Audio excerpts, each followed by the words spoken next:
Ask one to tell you the first thing they thought of when you ask them of the Kar-Aken military, they would not think of the massive might of the Baronic United Command, both its army and its navy, they would instead think of the companies, or more specifically, the house, and free companies. A house company pledges its loyalty to a house and has backing from it, whether it's a minor or major house, and are generally held to a higher standard than a free company, which is basically a fancier name for private military company. First thing to clear up, with their names and descriptions, you would think that the house companies are progenitors of the free companies. That's actually not true, it's the reverse. I will get to that later. But for now, let's talk about the house companies. In the middle of 4500 U, House Lafleur, of the House of Order, raised the first of all house companies after the establishment of the house company system by BUC, loosely based on the free companies that have existed prior. Aptly named the first chapter, they serve as the model from which other house companies took their inspiration. To qualify as a house company, a force must meet certain readiness and compatibility standards, must have the backing and patronage of a minor house, and cannot field more than 1,000 mechs. Why does this sound so familiar? Every minor house capable of fielding one is required to do so. All these house companies would then make up the armed force of a major house, the Great Company. One house company from that major house would have the honor to be the banner company, with the rest being the numbered companies, generally ordered by some combination of date of founding, composition, and minor house favor. In their comparatively short history, the house companies have become the face of the Kar-Aken military, acting as the noble sword, shield, and mirror of the prime baron and their major houses. Their adherence to the call to arms is trumpeted as exemplary of their high chivalric. You know what, let me just cut it short there. They are space knights, with space chivalry, and space honor, piloting space mecha, that's all. It really serves as the strong contrast between them and actual BUC military. One side is just all honor, valor, glory, and the other side is just, we are here to do our job, we appreciate your help, but keep the inter-house noble conflict shit out of here.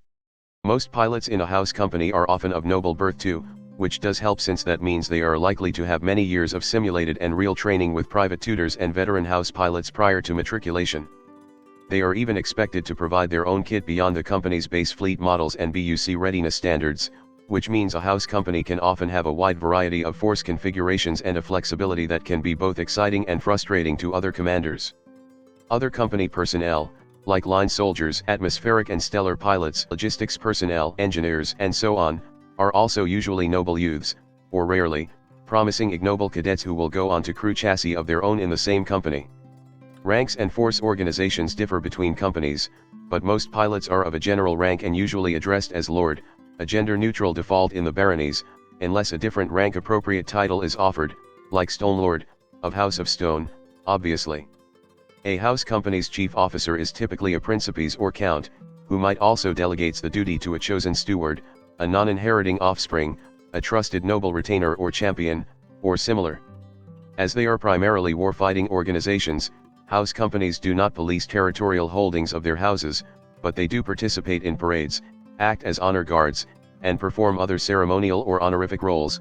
You know, like Space Knight, they also often have long histories, creating a culture of valor hunting among pilots. Hey, did I mention that they are fucking Space Knight? Most house companies also participate in the company games portion of the house games, a massive series of full contact, usually non-lethal team and individual Pankration Mech-Connie competitions used to determine the best house company. Sometimes, a house company also become a free company, which usually happens when shit is fucked, like when the company's houses have crumbled under debt or scandal, as results of internal power struggles, and so on. Notable banner companies, well, all of them are notable, I just don't have the space for all of them right now, include the first chapter, Banner Company of the House of Order, the very first house company of post-interest war baronic military. Fully clad in the royal colors of the Prime Baron, the first chapter proudly pilots only Kar-Aken Royal Foundry chassis, and has the most noble cavaliers per unit of any house company. To simply put, they are the one that will make you find out if you try to fuck around in Kar-Aken space. They are the Prime Baron's favored house company for a reason. Their pilots and engineers play significant roles in the design, testing, and proofing of KRF chassis. Just as proven on Ras Shamra is the mark of quality for armory mechs, so is the throne plate for KRF chassis. As of now, they are deployed throughout Kar-Aken space, with forces on board Union Relief Fleet to reinforce Boundary Garden. Endless Company, Banner Company of the House of Moments, is one of the many ancient companies with roots tracing back to before Passacaglia, and survived in many different iterations, including the current house company system. They are called endless, presumably because of their heavy reliance on their in-house facsimile program, a technology perfected during the Annorum Tyrannus. Every single pilot in the company is a facsimiles of the Endless Company's last cavalier, under Baron Noel Moulin, a hero of the last argument. Since recontact with Union, the Endless Company have worked closely with SSC to perfect a more ideal version of their facsimile Genicky. The Graveborn, banner company of the House of Dust, is a rather small company, but the largest in the House of Dust. The Graveborn are an entity of interest in the Union Intelligence Bureau's portfolio, as the bulk of the Graveborn's high command, the known ones, are ensconced in their command facility on Bo, which has been advancing the study of thanatology through extensive research into paracausal phenomena, advanced homunculus construction, and exotic material manipulation, making their name possibly more literal than most people in the galaxy would want. Free companies had been the guarantors of the strength of the nobility dating back to before Passacaglia.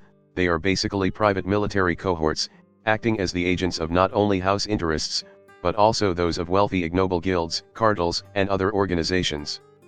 They were loosely regulated units of varying size, strength, and logistical capacity. The largest held territories of their own and could outfit thousands of troopers supported by armor and ordnance. The smallest were little better than uniformed gangs, hired to protect VIPs or rough up rivals. Before the First Interest War, free companies held a romantic place in Karakan mythology and popular culture. They were the dashing daring knights-errant of the last argument of kings, the mythic bands of the Annorum Passacaglia, the wandering heroes of the distant past. They were both the heroes and villains, some of which have history that stretched for millennia, like the company Centimaine, which once defended the weak and needy with a mere 100 riflemen during the darkest days of the melee, or the Uncrowned, a company of ignoble knights who rode with Tyron into the heart of throne Karakis, and the list goes on. These days, their popularity has waxed and waned, especially after the staggering losses of the First Interest War, and resurfacing with the later rise of inter-house conflict. Like house companies, free company have to follow certain provisions of the BUC's call to arms in order to be counted as lawful entities, otherwise, they are regarded as operating outside the bounds of legality. Unlike house companies, free company have to pay for their own stuff, everything, as without the backing of a house, most things aren't free, ironically. Most free companies engage in their own commerce, both as purely military entities and as commercial ventures, selling their services to even those outside of their house, which means they aren't regulated by the Baronic Council. Instead, the ignoble house sets the legal framework that governs the free companies, guaranteeing their charters, disciplining companies that violate provisions of the call to arms, and acting as the final court for resolving disputes between free companies and their clients. Notable free companies include the Moth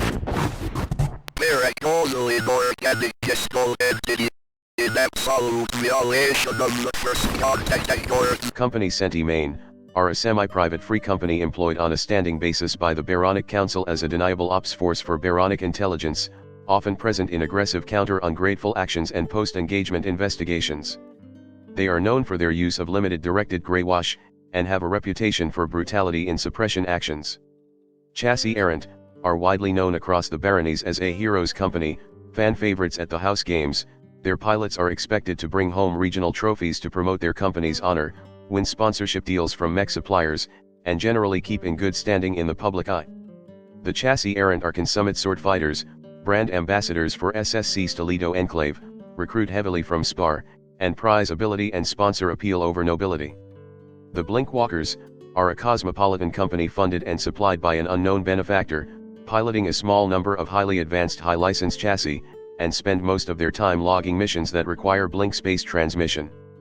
Oddly, while Union Economic Bureau records indicate that their mana and print draws are high, the Blinkwalkers rarely report real space engagements.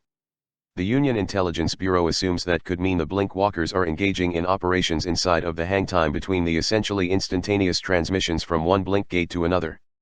An investigation is ongoing. Hello there, if you like this video, please subscribe to my channel and click that notification bell button. If you really want to support my channel, you could visit my Patreon page, or buy me some coffee, links in the description. Anyway, have a nice day.